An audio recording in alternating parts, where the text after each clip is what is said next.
All right, American history, people. I'm going to be starting here pretty shortly, close to 11 o'clock, just to make sure that people are getting on at that time because that's the time I scheduled. Hope you guys are having a good day. I'm trying something a little different this time. Instead of having a picture of me on the video live stream feed, I'm just going to live stream the notes and then doing like a live voiceover, if you will. Um, and we are going to kick off the civil rights unit today. Uh, excuse me. I just got done lecturing through the judicial branch with my government kiddos, and I guess I'm not used to talking that much, or my voice is not used to lecturing like I was, I guess. So we will go through the start of the civil rights unit, and then we're also going to take a look at Presidents Kennedy and Johnson during this era, and just some general things they were doing and their general response to the civil rights era. And we'll start here momentarily. A few things, a few updates. I will do this every live stream. A few updates for you guys. So I have assigned 3 readings over the civil rights in News ELA, and I've also assigned 1 video on Edpuzzle. So if I assign more readings versus Edpuzzle, um, that I try to balance it out the best that I can. If I do more readings, I have less Edpuzzle videos for you guys to watch, and if I have more Edpuzzle videos for you guys to watch, I have less reading. If that makes any sense. I will be releasing a schedule on Monday of our schedule for next week. Next week's a shorter week for us, so we'll go Monday through Thursday, and I will lecture one more time next week over the civil rights era, and we'll be done with the civil rights era. At least I could go deeper. Right now, I'm giving you guys kind of just a very, very general overview, the goals and the tactics of the civil rights era, and the impacts of the civil rights era, the civil rights movement. But as of right now, I plan on being done with civil rights movement next week, and then moving on from there. Now, just make sure you guys are checking your emails every single day. Check them for updates. There will possibly, I'm not confirming anything, there will possibly be some updates coming this week or early next week concerning the rest of the school year or an extension. I don't know. I'm just saying, just check, check, check with the new CDC guidelines and what the president has said about extending the quarantine, the stay at home order. So we will see. Just be aware that things could change. And if things change, there will probably be some required assignments, some required things for you guys to do. And as of right now, I'm not touching the grade book. The only time I'm touching the grade book, and I'm not adding new assignments or anything like that, is if you have late work.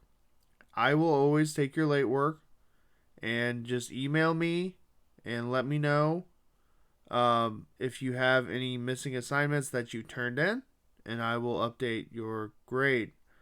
And you can email me if you have any concerns, any issues at all with anything, big or small. It doesn't even have to be school related, and I will try to get you some resources. I will try to help you out the best that I can, and go from there.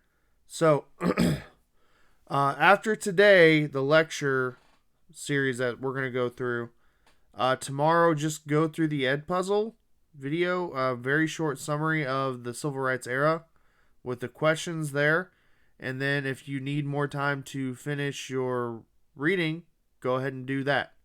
And you should have plenty of time to do that, I believe. And again, I'm trying not to bury you guys with assignments, and just 20 to 30 minutes a day. That's all I'm asking. Some days will be lighter than others. Like this coming Monday, I'm going to tell you guys, catch up on your work, and then also work on Quizlet. That's all I'm going to have you do. Okay? And then we will also do another Google Meet next week and a lecture next week. So next week might be a little bit lighter for assignments. I might even just do another ed puzzle and call it good for next week. So again, I'm trying not to overwhelm you guys because right now there's just a lot of uncertainty and a lot of things that are out of our control, out of everyone's control. Another thing I'll say before I get rolling here, guys, please be patient with this whole process. Please be patient with your teachers, with me, your parents, your administrators, the school board, the superintendent, the assistant superintendent. Please be patient with all of them. We are not the only school district that is having to figure this whole thing out, this whole distance learning thing out. And I do hope that we don't have to do this very much longer, because I enjoy seeing every single one of you guys. I miss every single one of you, and you guys impact my life for the good, whether you realize it or not. And yes, I am an introvert, but I do miss you guys. Human interaction is key and essential to good health, and having good relationships is key and essential to our mental health, physical health, even. And era. Now, one thing I want to bring up before I get going with the notes: the civil rights era, the civil rights movement. You can make an argument that this has been going on since before the Civil War. You can make an argument that this has been going on since the writing of the Constitution.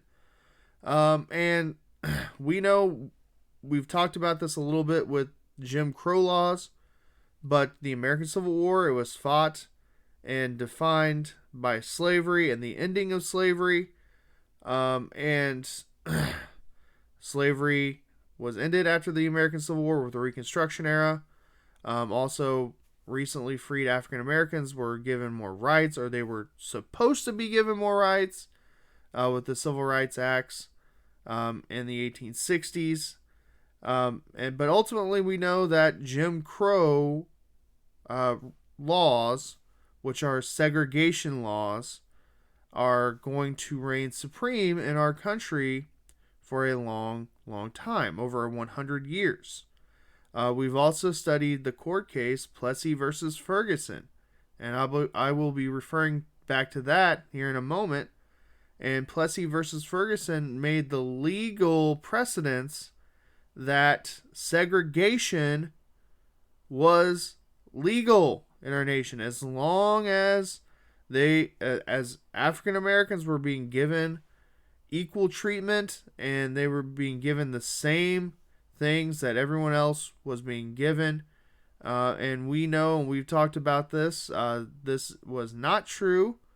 And schools were segregated, public places were segregated, separate bathrooms, separate water fountains, restaurants. Also, African Americans had to ride in the back of the buses, transportation, train cars, etc., etc., etc. Segregation, it was legal for a very long time after Plessy versus Ferguson, and we're going to look at that and how it's going to be challenged for the first time. Now, the civil rights movement. Like I said, I kind of already introduced this. We're looking primarily at the 1960s. Yes, we will look at a court case in the 50s that kind of kicks off the civil rights movement, and this is when the civil rights movement is going to gain some traction and gain some ground with the whole movement, and the whole movement of equality and ending segregation. All right. There's going to be some very key groups that are going to come together to obtain that goal of ending segregation and ending discrimination. The NAACP, we've actually discussed them before, and they're going to be key for targeting for legislation and court cases. They're going to look for one in particular that's going to challenge segregation in schools. We'll get to that very, very shortly. Now, the NUL, I'm not going to talk too much about them, but they're another important group, the National Urban League. And then the SNCC, we call them the SNCC, the Student Nonviolent Coordinating Committee. They're going to be involved in a lot of these protests that are nonviolent. And we'll look at strategies next week for ending segregation, for going forward with the civil rights movement. And their big thing is nonviolence. I want to stress that right now. Now, there are going to be two sides to this. The nonviolent approach, and then we'll actually look at the Black Power, Black Panther approach, and the whole Malcolm X approach next week.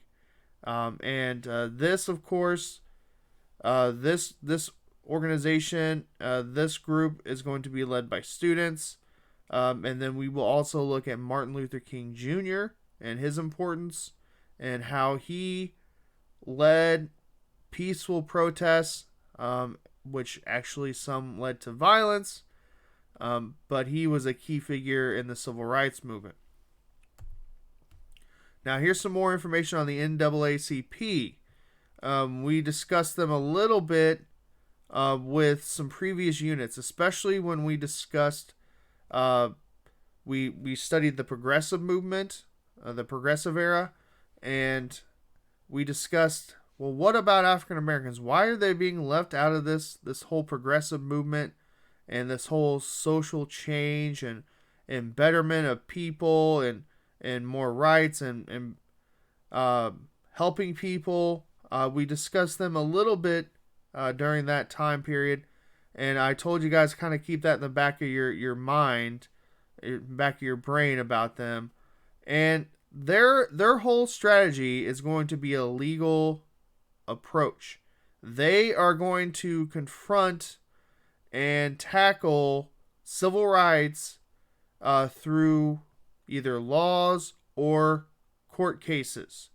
They are going to look at anti-lynching laws. They want to establish anti-lynching laws. This was very, very prevalent in the South with lynching and violence and terror of African Americans.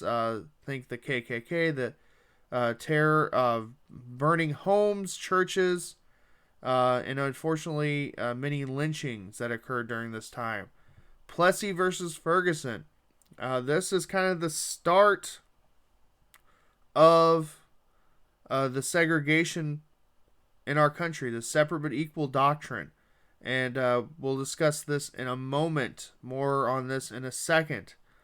Also, the NAACP, they are going to help organize the March on Washington, which will be discussed more next week when we get into the actual tactics and methods of these civil rights groups. Now, the NAACP is actually still around to this day, and they still advocate for African American rights and equal rights. So they're still in existence today. Also, they're going to be key in lobbying for legislation for the Civil Rights Act of 1964, and then also 1965. 1964 is going to officially end segregation in our country. It's going to officially desegregate public places. Segregation will formally end. That is the goal. Now, and I always like to present the end game when we're talking about the civil rights movement. And also, 1965 Voting Act rights. This is going to take away all of those countermeasures that were used in our country. Think the grandfather clause, think the poll taxes, think the literacy test. And this is going to take away any kind of barrier for African Americans and actually all U.S. citizens from voting.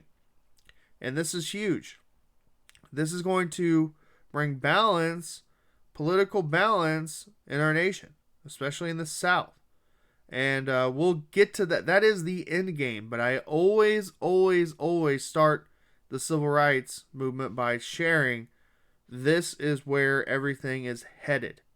And when Lyndon B. Johnson pens and signs these laws, these acts into place, that will formally end segregation. Now, there are going to be some struggles, of course, and did this happen immediately? No. And I'll share a story with you guys next week about that. All right, so this is the start. And again, you could always make the argument about the 1840s and the call to end slavery. You can talk about Reconstruction and how there was a cry for African Americans obtaining more rights. And where does this all begin? Where does the civil rights movement truly begin? You could argue a lot of that, but I always start looking at the civil rights movement with Brown versus Board of Education. This happened in Topeka, Kansas. We'll watch a little summary video here in a minute.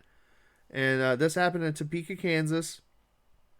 And we'll get the history here in a minute. So basically, when we study Supreme Court cases, I always want you guys I want you to understand the history behind them. It's important to understand the actual story and whatnot, but the impact itself is what is key when you are looking at Supreme Court cases. When you guys are juniors next year studying American government, right now I'm teaching the judicial branch to my juniors, and when I say the same thing, the history is all great, grand, and wonderful, but the impact is what is the most important, and we'll get the history here in a moment. So ultimately, this is going to rule that schools, they can no longer be segregated. Schools can no longer be segregated. And they're going to argue that schools are not it's not equal across the board. The same resources, the same teachers, and etc. Some African Americans were given hand-me-downs that 20 years old or older, maybe not the best facilities. So ultimately, this is not going to be equal, and the Supreme Court is going to rule that schools have to desegregate. This is a huge moment in the civil rights era. Yes, this is 1954, but this is kind of the start of that. This is the start of that traction, and 10 years later, we're going to see that not only schools, but all public places are going to be desegregated. Now, the Supreme Court ultimately will make guidelines that say that all schools need to desegregate, and there's a process behind that.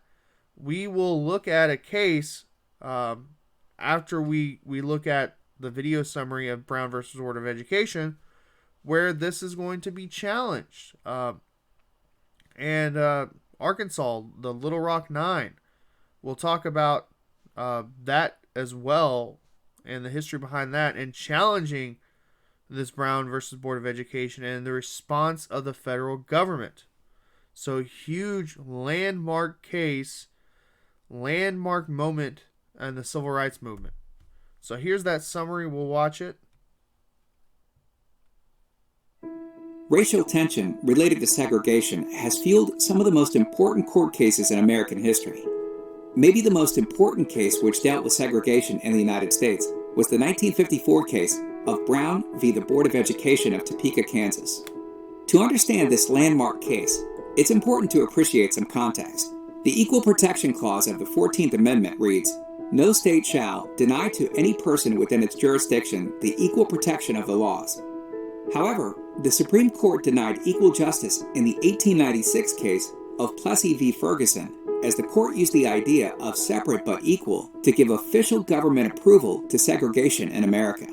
Almost 50 years later, Thurgood Marshall, a lawyer for the National Association for the Advancement of Colored People, or NAACP, led the charge in arguing that the segregation of schools violated the 14th Amendment of the Constitution. Several similar segregation questions from different parts of the country were combined into one case, and the case of Linda Brown, a third-grade African-American student from Topeka, Kansas, led the list. Just like many of the other cases that were combined into hers, Linda was denied acceptance into white schools close to her home and was forced to attend a school miles away. While separate was considered equal at the time, Thurgood Marshall argued for the African-American families that white school facilities were often of much higher quality than the separate schools for blacks. Interestingly, in Topeka, there was really no difference in the quality of the two sets of schools. The school for blacks was equally well equipped and had excellent teachers. This focuses attention on the more important question: can schools really be equal if students are segregated merely on the basis of skin color? The Supreme Court heard arguments in the case in 1953, but the justices were deeply divided. They decided to put the case on hold to allow for new briefs and arguments. While the case was on hold, Chief Justice Fred Vinson died and was replaced by California Governor Earl Warren, who believed segregation was unconstitutional. Warren, understanding that many in the South would resist the decision, believed a unanimous decision was important to give the court's ruling legitimacy. When the case resumed in 1954, the court was still divided. Most justices believed that segregation was a violation of the 14th Amendment's Equality Clause, but some believed it was a federalism issue and decisions about how to end segregation should be left at the states. The question remained: can schools really be equal if students are segregated merely based on the color of their skin? Chief Justice Warren wrote and rewrote the court's decision until he had finally achieved a unanimous opinion. Leaving the question of the equality of the schools aside, Warren wrote, "We must look instead to the effect of segregation itself on public education."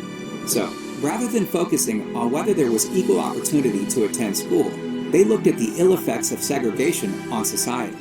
The court based this decision partly on controversial doll experiments used to make the argument that separating students solely because of their race generates a feeling of inferiority. In a unanimous decision, the court ruled that separate educational facilities are inherently unequal. Therefore, the plaintiffs were deprived of the equal protection of the laws guaranteed by the 14th Amendment. Although some Southerners engaged in a massive resistance campaign in which they refused to follow the decision, many Southern communities gradually desegregated their schools in the coming years. The decision in Brown v. the Board of Education helped to chip away at racist social structure by outlawing segregation in schools. It helped to stimulate the Civil Rights Movement, culminating a decade later in the Civil Rights Act, which banned segregation in all public facilities, and the Voting Rights Act, which outlawed racially discriminatory voting restrictions. For more information on this... Alright, there's your history. Brown versus Board of Education. Now, the Little Rock Nine. There were 9 black students. They wanted to attend an all-white high school. And this is after Brown versus Board of Education. Central High School in Arkansas. I've actually been to the school, and it's pretty cool. I'm not gonna lie. I've actually been to Topeka, Kansas, to the actual school there as well. I really recommend checking those places out if you're in those neighborhoods. But these particular students, they wanted to go and attend high school just like everyone else, according to Brown versus Board of Education. and the whole desegregation thing of schools. Well, the governor of Arkansas, he's going to send the National Guard in to stop them from entering the building. If you've seen Forrest Gump, it's kind of similar to that, and that actually occurred at the University of Alabama as well. And we may or may not talk about that, but you guys will get to watch a little bit of history behind this too. Well, President Eisenhower at the time, he is seeing what's going on here, and he sees that the governor of Arkansas is wielding his power through the executive branch of the state, and he actually sends in the 101st Airborne Division in to escort the students into school. And they escort the students from class to class. They protect them. And President Eisenhower is going to stand up and say, look, the Supreme Court made this decision, and I'm going to enforce this decision. And when we get into government class, you guys will discuss this a little bit more in detail. And basically, it's forcing the desegregation of schools. Now, ultimately, the Little Rock Nine, yes, this is a huge impact on our nation, but ultimately, the school system, the school district of Little Rock, they're going to close for that year because of so many issues, and they had to come back and reform and reorganize, and it is a hot mess. I recommend that you guys do a little bit of research on your own. And yes, this is basically challenging the authority of the Supreme Court and also the ruling of Brown versus Board of Education. Here's some history, and this is this was a very common sight for the students going to class. They were protected with guns. I mean, and they were ridiculed. At first, they were ridiculed and denied access and spit on, cussed, racial slurs, etc., etc., etc. And, I mean, just imagine, obviously we are not in school right now, but just imagine having to go from class to class in MHS with soldiers surrounding you. And, yeah, I can only imagine the bravery and the resilience of these teenagers. And these were the best of the best that were they were handpicked to take part in this whole exercise. So let's check this out. An event that forever altered the course of race relations in America. As our image reveals itself, the 1957 school year is about to begin, and an angry mob is trying to stop 9 black students from entering Central High in Little Rock, Arkansas. The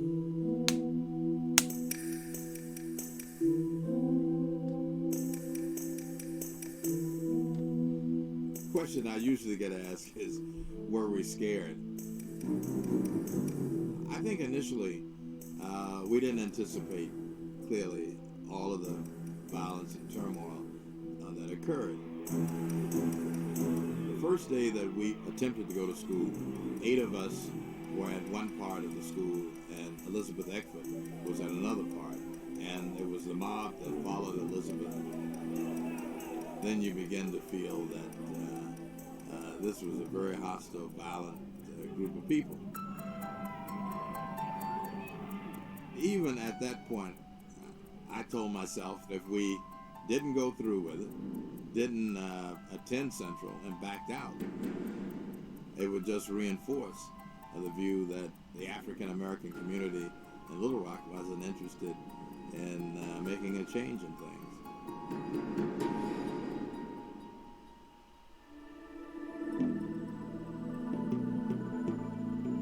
During the 1950s, African Americans throughout the country were trying to make their voices heard. We, the Negro citizens of Montgomery, Alabama, do now and will continue to carry on our mass protest. The driver demanded that I give this seat up to a white man. I didn't feel that I was being treated as a human being. I refused to give up this seat. I said no. Little Rock was the year after the Montgomery bus boycott. So we had seen the impact of Rosa Parks and the beginning of Dr. King's career, and knew that things could change. All in favor, let it be known by standing on your feet.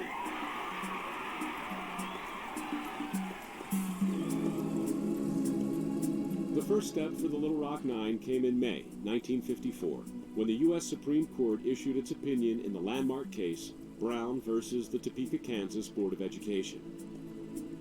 Separate but equal was inherently unequal, and integration was now the law of the land. In 1957, this decision and the power of the federal government were tested in Little Rock, Arkansas. We didn't, at the moment we were selected, have any idea it was going to be as difficult as it turned out to be. In the face of protest at Central High School, the governor of Arkansas, Orville Faubus, calls out the National Guard. His official reasoning is to preserve the peace and prevent violence. It clearly wasn't to protect us. It was to make a symbolic stand. It was to protect the way of life in the South, because they barred our entrance. Hoping to throw open these school doors, President Dwight Eisenhower does the unprecedented. He calls in the 101st Airborne Division of the U.S. Army. I think President Eisenhower wanted to show that the federal government was supreme in this. And they could have done what they needed to do with 100 troops. But 1,000 paratroopers was really meant to send a message. Under the guard of the U.S. Army, the students are finally able to do something seemingly very simple: go to school. But it would not be easy for Ernest Green or his 8 fellow black students. School was like going to war every day. The walks from class to class were where, you had a lot of harassment, a lot of physical violence. But Ernest Green persevered, becoming the first black graduate of Central High School with the class of 1958. Green would eventually go on to a successful banking career and government service in the Carter administration. But in 1958, integration was not complete in Little Rock. The following year, Governor Faubus closed all public schools in Arkansas instead of complying with desegregation. Schools in Arkansas would not be fully integrated until 1972. Yet, the world would always remember these 9 students, who, by claiming their place in the classroom, were claiming their place in history. Attending Central was special in the sense that it was part of history. It was part of a change. This was reverberating all over the country, all over the world. All right, there's the Little Rock 9 history for you. Okay, so. All right, one more subject with the early civil rights movement. The Montgomery bus boycott. Now, most of you have heard of Rosa Parks and her story of refusing to leave her seat, where she was sitting at the front of the buses, and she refused to get up, and she was actually arrested for refusing to move to the back of the bus.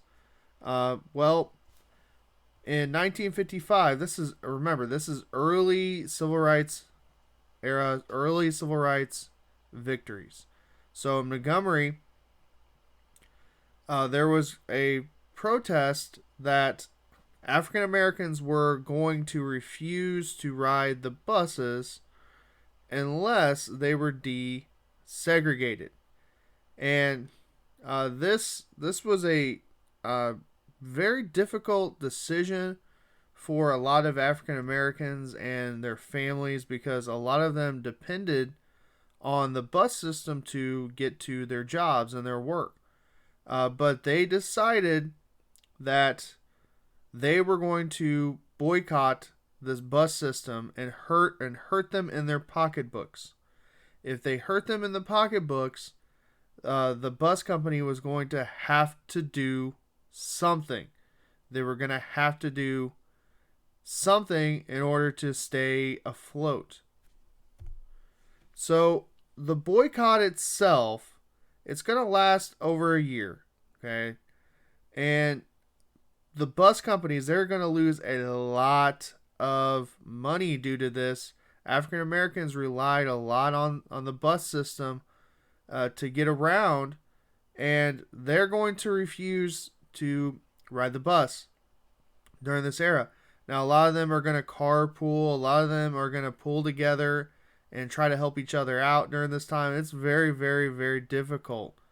And we're going to see that during this time, a very prominent leader in the civil rights movement is going to arise and be very, very vocal and be very, very charismatic. Martin Luther King Jr., he is going to inspire a lot of people, a lot of African Americans, and even some whites are going to hop on board with this to boycott the bus system. And this is kind of where he gets his start in the civil rights movement and when he starts to become a national figure.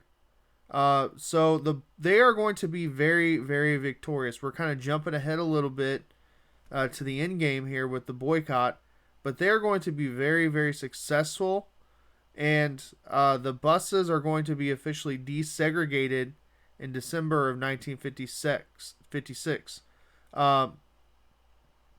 And the companies, they're going to segregate. They're going to have to do something. They're losing money. They're losing a lot of business through this, and they're like, okay, all right, we're gonna cave into this, and we cannot afford to lose any more passengers.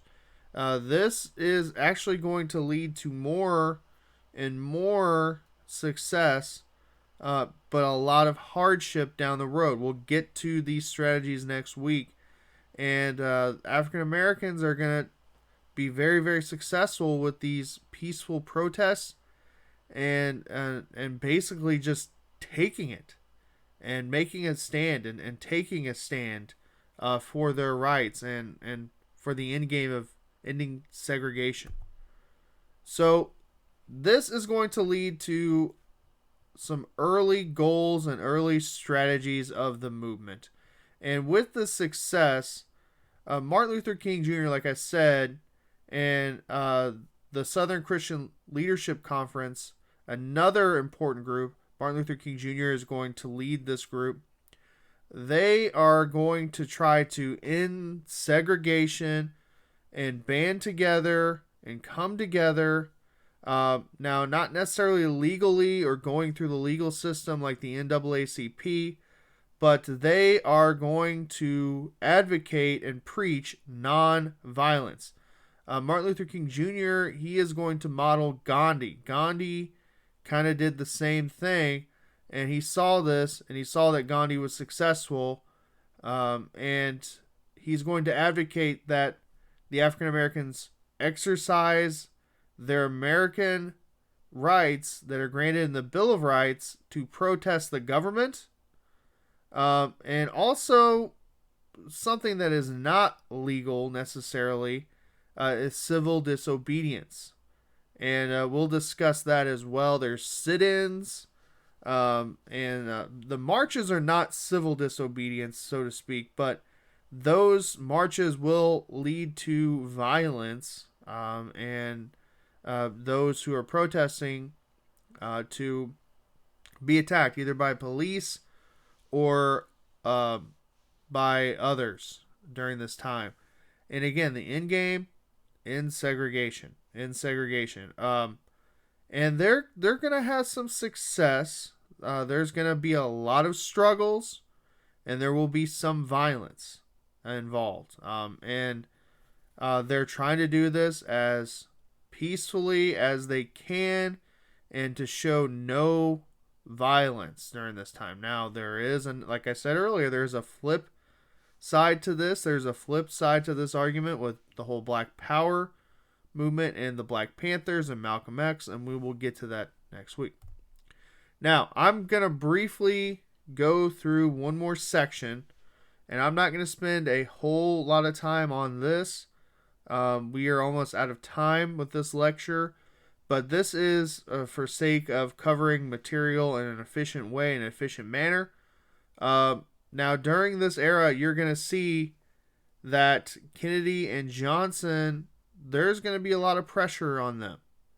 There's going to be a lot of pressure on them to make changes and to sign a Civil Rights Act and to end segregation and to end this discrimination. Now, prior to these administrations, I do want to make note of Truman.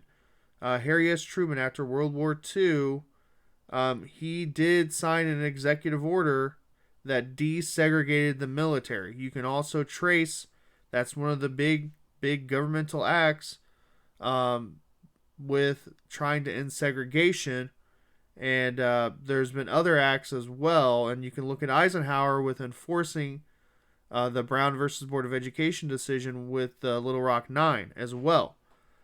So I don't want to leave other presidents out of the mix per se, but these two are going to be key. Now, we're not necessarily looking at what they're doing with the civil rights era. We're looking at kind of their general philosophy for running the country, their general philosophy and policies for running the country. Now, we have discussed Kennedy with the Cuban Missile Crisis, the Bay of Pigs incident, and also with Vietnam. Same with Johnson. We discussed Johnson with the Vietnam War and how he dealt with Vietnam, the Gulf of Tonkin incident, if you recall, with the Vietnam War, and how he dealt with Vietnam, and how he wanted to have more presidential war powers that expanded the war in Vietnam. So, first off, let's talk about Kennedy here. And like I said, I'm going to kind of breeze through this part of the notes. But JFK, he's actually going to be the youngest president elected up to this point. And he is going to take a stance and say that we need to do something about civil rights. We need to do something for African Americans. We need to have a Civil Rights Act. We need to have some legislation to end segregation. And he's going to be very vocal about this. And he wants to do something. Now, does he ultimately do something? Now, we'll talk, obviously, John F. Kennedy was assassinated. I'm not going to get into any conspiracy theories today. Sorry for all you conspiracy theory hounds out there. But ultimately, we cannot judge John F. Kennedy for his actions or inactions for the civil rights movement because his time was cut short. And a very, very tragic, Dallas, Texas, the book Depository. I've actually stood at the spot. There's an X in the street in Dallas, Texas, downtown Dallas, Texas, where President Kennedy was assassinated. And I'm not going to get into that whole conspiracy theory stuff, like I said, but he wants to take action. He does. He wants to do something. Also, he's going to launch some economic plans. And this is going to be some of the largest economic plans since World War II. He's very, very famous for ask not what your country can do for you, ask what you can do for your country. Other things that I don't really talk about, he launches off the space race, and he wanted to have someone on the moon within the decade, and he was right. He prophesied that and wanted that through NASA and the whole space race. That's kind of some Cold War talk between Russia and the United States, the space race, with the Apollo missions and all that. So, Kennedy, he's going to call this the New Frontier. His program is the New Frontier, and this is domestic. Remember, when we're talking domestic, we're talking within the United States. We're not dealing with Vietnam at this time. We did an entire unit on that, and containment and all that stuff. We're not talking about that right now. But his focuses are going to be on education. He wants medical care for the elderly. These two are going to be picked up by Lyndon B. Johnson big time after Kennedy's untimely end and his assassination. We'll discuss that here in a moment. And he also wants to have intervention there's a recession going on. He wants to have tax cuts going on in the nation to help alleviate and help people out economically. And he also, kind of framing the time period and framing our civil rights unit, he wants to end racial discrimination. He wants to write or sign bills into law to end segregation, to end discrimination. Some big things that he is going to establish during his presidency. The Peace Corps, they're still around today. Their main task is to go into third world countries and to help them out, give them resources, education, medical care, etc. And then also President's Committee on Equal Employment Opportunity. So this is to help with racial discrimination and hiring, to help hire minorities. The Peace Corps is still around today, and they're still very, very active.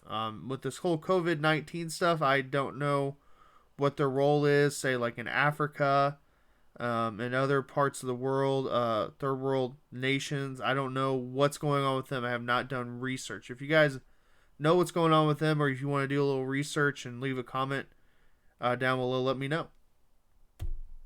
All right, so very sadly here, Kennedy, he is going to be assassinated, and this is the third time in our nation's history when a president is going to be assassinated.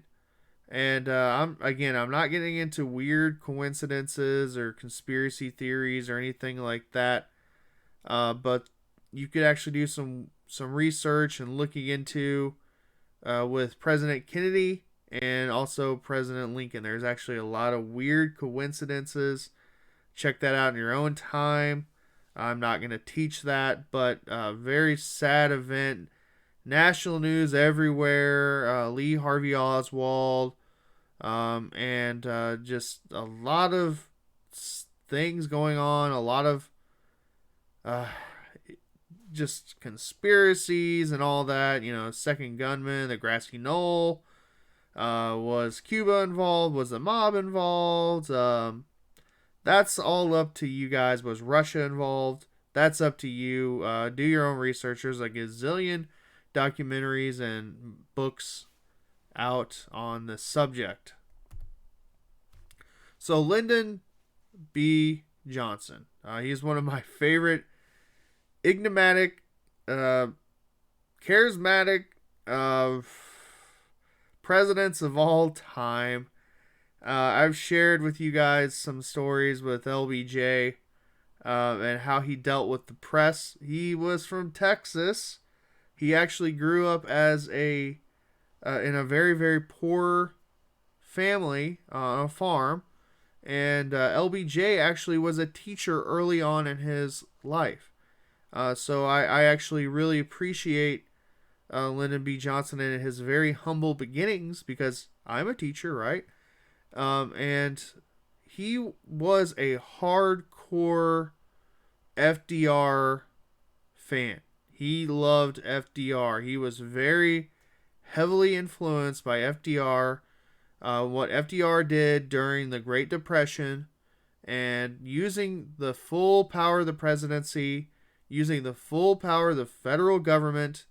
Lyndon B. Johnson was a hardcore Democrat in the same lines as FDR, and using the power and expanding the power of the federal government. Now, one story I'll share here with Lyndon B. Johnson, LBJ. And I might have shared this before in class. So one thing that Lyndon B. Johnson loved to do with the media, and again, just an old Southern guy, kind of laid back, kind of different, and just I don't know how to describe LBJ, but he would invite the media to the White House, and on numerous occasions, the media described Lyndon B. Johnson swimming in the White House pool, and he did not have clothes on. Let's just say that, in a very academic sense, and there were numerous cases of this. Also, he would often invite media into the bathroom with him, so to speak. So there's that. So I love sharing those stories regardless of if we're in class. Also, LBJ was known for using what was called the treatment. And he would get in your face, literally. And he was a tall, kind of big dude, kind of intimidating. And he would shake your hand and convince you. And he was very, very convincing. He was a senator for a very, very long time. And he knew how to politic. He knew how to use politics and convince people. And he would basically shake your hand and get in your face until you agreed with him. How to basically do things his way. All right, so enough on LBJ and who he was.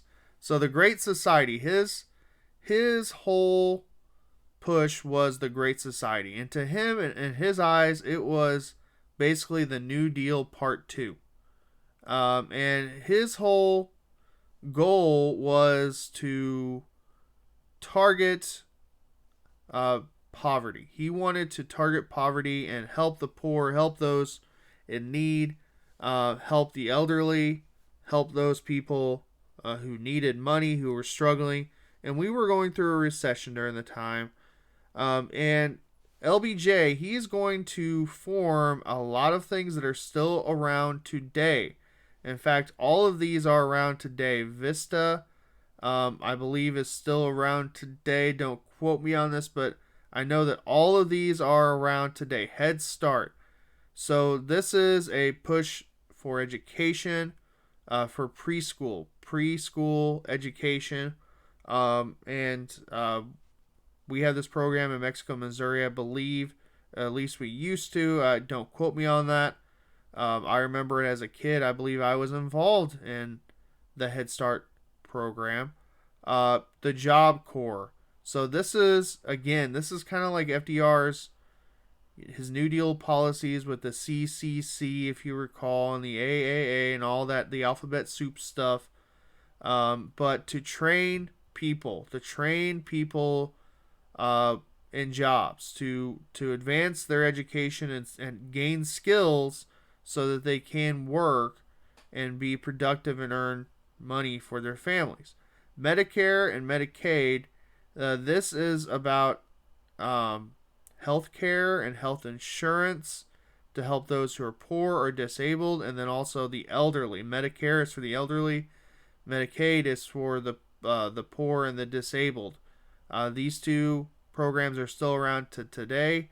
And then the VISTA, Volunteers in Service to America. So this is like to get the youth out to volunteer and work, especially in areas that are really, really depressed. Like I said, I don't know if this organization's around today, but these are for sure. All right, now one thing, and we're going to come back to this. I'm not going to teach or talk too much about this now. LBJ is actually going to be the president to sign the Civil Rights Act of 1964 and then also the Voting Rights Act of 1965. This is going to officially end segregation in our nation and also officially end discrimination based on race, color, religion, or national origin. So this is going to give the federal government new powers to enforce that. This was a landmark moment for the civil rights movement. And Lyndon B. Johnson, you got to think, it's kind of odd. A Texas Southern, he grew up in this whole segregation thing. He grew up steeped in it, and the society was a part of his life every day. But this is a huge moment for the civil rights era, Civil Rights Act. I'm going to get back to that, but whenever I talk about Lyndon B. Johnson, I always discuss the Civil Rights Act of 1964. He's the president who signs it into law. Now, I'm not going to watch this video. It may or may not be blocked for you guys. I did share the notes for you guys on Classroom. Now, Lyndon B. Johnson, it's kind of a strange thing with him because of his involvement with the Vietnam War. Now, we talked about the Pentagon Papers as well and their impacts and how he believed that we were not going to win the war, even though he decided to escalate the war. But again, you got to look at a president on how they deal with things within our country and then how they deal with foreign relations with other countries and their diplomacy. And you got to kind of look at both viewpoints there and how they decided to tackle things happening in the United States and then things happening outside of the United States. So Lyndon B. Johnson is one of those weird cases where you can make the argument that what he was doing in the United States was necessarily better than what he was doing with the Vietnam War. And again, that's up to you to make that argument and that decision. I am not going to make that decision for you or pose my thoughts on Lyndon B. Johnson, even though he's a very likable, interesting president to study. So, that's it today.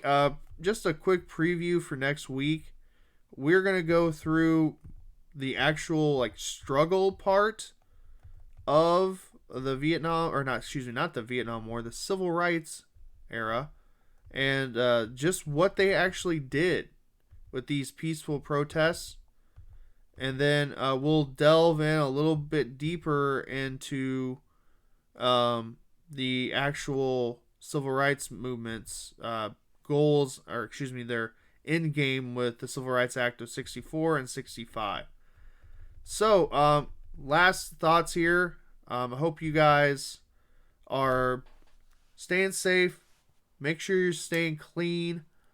Communication is key. If you need anything from me, if you have questions about assignments, ask me. I will do another Google Meet next week just to clarify some assignments and then going into break.